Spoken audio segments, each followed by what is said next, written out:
Hi friends, welcome back to my channel. I'm gonna be real upfront. I am real tired today. I am really sleepy.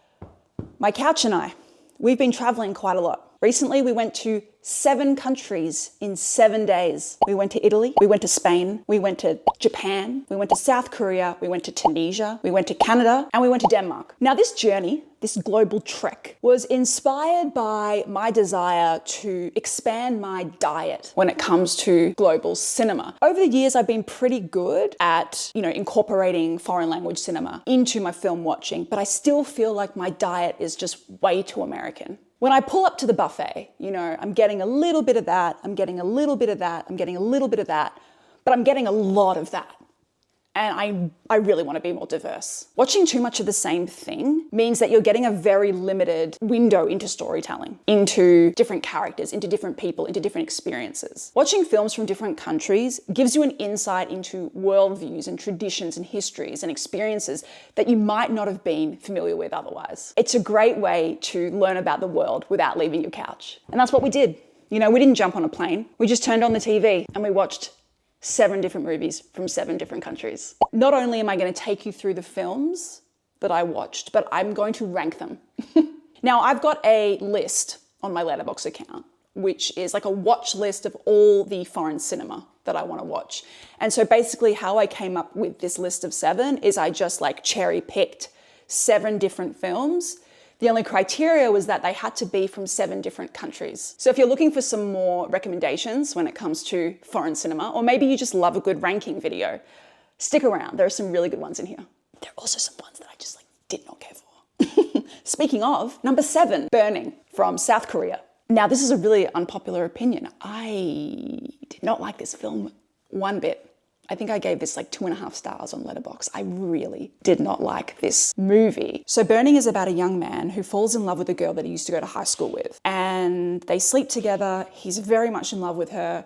She moves away for some time. She comes back and she has a new man in her life. The main character quickly becomes suspicious of this man, played by Stephen Yeun, and he starts to think that the girl he's in love with is in danger. Now, if I had known that this movie was based on a Murakami story, I might not have watched it because honestly, I do not care for Murakami's writing. I've read several of his books. I've only enjoyed one of them. The others I've despised or I haven't been able to finish. I've had to put down. I find his books very, very slow, but the worst thing about his writing, in my opinion, is the way that he writes women. He writes them like a mood board, like an idea, like a concept.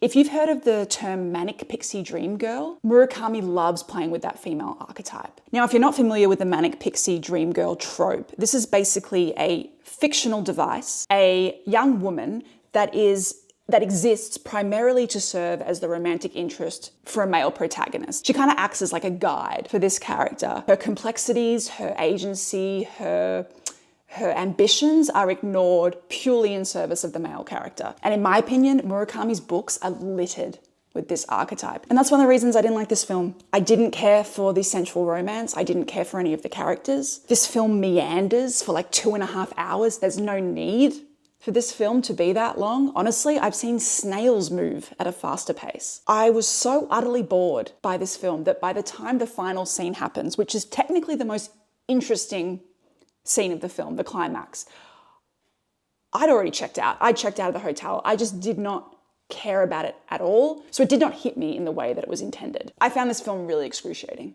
I found it so boring. I found it so dull. And that's why it's at the bottom of the barrel. That's why it's number 7. Number 6, The Boy and the Heron, Japan. I'm so sad that I didn't love this movie. I'm not a massive Studio Ghibli fan, but the Studio Ghibli films that I do really like are always the ones that are grounded in realism. So for example, Grave of the Fireflies is my favorite example of this. So The Boy and the Heron is a Hayao Miyazaki film. It's about a young boy whose mother is killed in World War II, and him and his father move away to the countryside after the war because his father has found a new love. She's pregnant and they move to her estate in the country. While he's there, the young boy meets a magical heron who acts as sort of a guide, a spiritual guide, and takes him on this epic journey into this fantastical, mystical world. And it's a metaphor for grief and, moving through grief and making it out on the other side. And similar to films like Spirited Away and Princess Mononoke, this film involves, a young protagonist navigating a mystical world that forces them to confront with their fears and their grief and their desires and their desire to move on from a trauma, from a tragedy. So that's all lovely. That's all well and great. But unfortunately, this film just gave me a headache. There was just too much going on. There were too many sort of plot points. There were too many worlds within this big fantastical world. There were too many characters. It was all too crazy. The cinematography was beautiful. The animation is beautiful.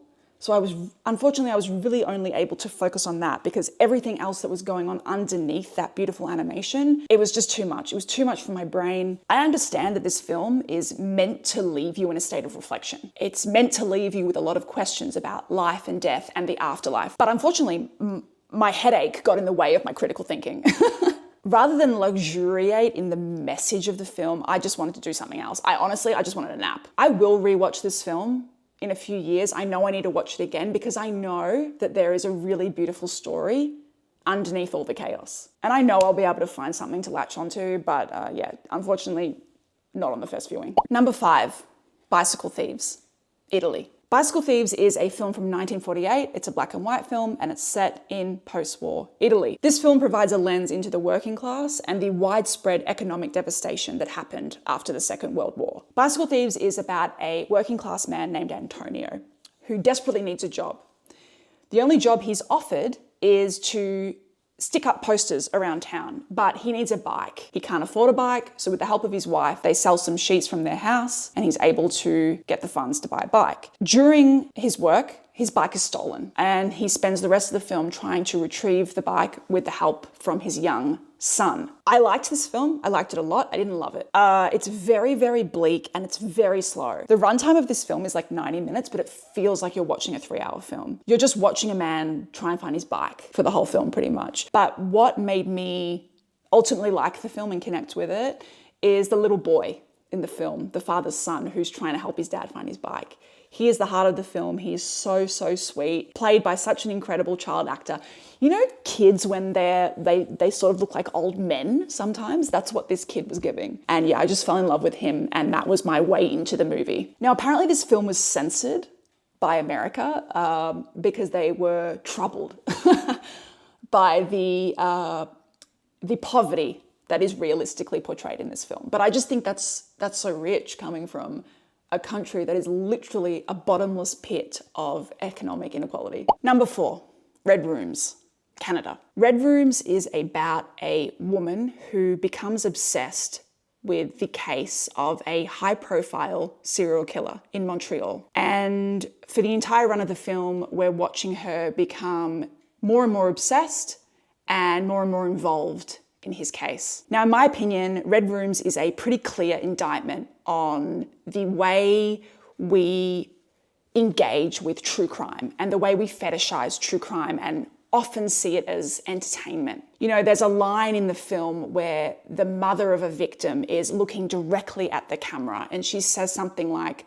"We see you, you are obscene." And she is referring to the groupies that have latched on to the killer of her daughter. And in my opinion, that is the director speaking directly to us, the audience, telling us how gross we are when it comes to our consumption of true crime. This is a really nasty, gnarly film. It made me feel sick after. I had to have a very long, cold shower. What's most disturbing about this film is that we don't understand or really know much about the main protagonist. She is an enigma. We don't ever really understand her intentions. We don't know why she's so invested in this case. Even the final decision that she makes at the end of the film is ambiguous. We don't know why she does it. The main character, Kellyanne, she's not a hero and she's not a villain. She kind of exists in this morally grey space that makes her both fascinating and terrifying. This film just feels really evil. It will make you question your role in true crime, your complicity when it comes to engaging with it. But that's what makes this film so brilliant. You know, it's such an interesting indictment on that culture. Number 3, 4 Daughters, Tunisia, Four Daughters is an experimental documentary that tells the story of a Tunisian woman and mother named Alpha. Alpha is the mother of four daughters, and this documentary tells the story of the events that led up to the disappearance of two of her daughters. But what's really interesting and unique about this documentary is, rather than using traditional documentary techniques, the filmmaker invites two actresses to replay the events to fill in for the two missing daughters. Watching this documentary, I just felt like it was inventing a new way of storytelling, a new form. Having these reenactments where half the people that you're watching on screen are the real people that went through this harrowing experience, and the rest of the people that you're watching are actors to fill in the blanks, to form this whole picture. I just thought that was so interesting. You know, it was really beautiful and really heartbreaking at the same time, because over the course of the film, the real people that went through this story, the mother and her two daughters that are still with her, and then these two actresses that are brought in to play the other two sisters, they develop a real bond, and these actresses are able to bring out so much vulnerability and authenticity from this family. And I just think, yeah, it was just so beautiful to watch. If you're also interested in the political landscape of Tunisia and what's going on there, it also offers a really great insight into that. Yeah, I just thought this was such a subversive and such an interesting way to play with the documentary genre. Number 2, The Guilty, Denmark. The Guilty follows a man named Asger Holm, who is a police officer working a temporary shift as an emergency dispatcher. Over the course of the film, he receives a very worrying call from a woman who is in trouble, and he spends the rest of the film trying to save her from a devastating situation. I really love this film. This is a gripping thriller that is all set in one location. You are stuck in a room with a police officer who is spending 98% of the time on the phone. Over the course of the film, you learn more about Asger, which helps fill in the blanks of why he's acting a certain way and why he's approaching this particular case in a certain way. It's brilliant because it doesn't hand over his background and origin story in one big chunk. Instead, it gives you small pieces along the way. It drip feeds information like puzzle pieces that slowly start to form one very interesting picture. Sometimes the most powerful films don't need a lot of action. All they need is a gripping setup and like a camera that's just like locked in on a character that refuses to look away. And that's what this film is. This film is so thrilling. We're just following a man in a room trying to figure out a solution to a problem. There is a big plot twist in this film, and unfortunately I did figure it out pretty early, but it never once distracted me from how much I was enjoying the film, and my enjoyment of the film stayed until the very end. I just had a great time with The Guilty. Guys, it's time. It's time to hand that gold medal out. It's time to talk about my favorite film that I watched, and a film that has become a new favorite of all time. Women on the Verge of a Nervous Breakdown, Spain. I watched this film at the perfect time. This was the last film I watched from this series of films. It's a comedy, and it was such a breath of fresh air. It was such a respite after watching 6 incredibly bleak films. This film is about a bunch of women that are about to have a nervous breakdown, just like the title says. Pedro Almodovar, the director of this film, he forgot about one more woman. He forgot about me, because I also almost had a nervous breakdown when I saw this film. I could not stop grinning. I could not stop laughing. I was running around my house, just like cackling and throwing my hands up in the air, because I don't know, because even though I really loved The Guilty and I loved Four Daughters and I really liked Red Rooms, I was expecting to find more favorites in this list, and I only found one, and she's perfect. And I was so happy. Women on the Verge of a Nervous Breakdown it's a film from 1988. It's a Spanish film, and it is Pedro Almodovar's breakthrough film. He had made a lot of films before this, but this was the film that got him commercial success, that got him his international acclaim. It's a dark comedy, and it's set in Madrid. So it's basically about a woman who's been an actress, who's been dumped by a pathetic loser of a man. And she is so obsessed with him, and she is kind of suicidal, and she just can't get over this guy. And she meets a bunch of characters along the way, and she meets other women that are also have been rejected by this same man. And they all bond and they get up to all sorts of adventures, and it's a farce. It's hilarious. I read a review on Letterboxd that said that Pedro Almodovar had invented color when he made this film. And it felt that way. Like, this film just pops off the screen. Everything is so saturated. The colors are stunning. It's a visual feast. It's made in the 80s, but it feels so modern. Like, the way we deal with relationships has not changed since the 80s. There are so many post-breakup choices that the women in this film make that honestly, all of us who have gone through breakups can relate to. Oversleeping, throwing phones through glass windows, oversharing and crying in taxis, setting fire to the bed, you know, things we've all been through.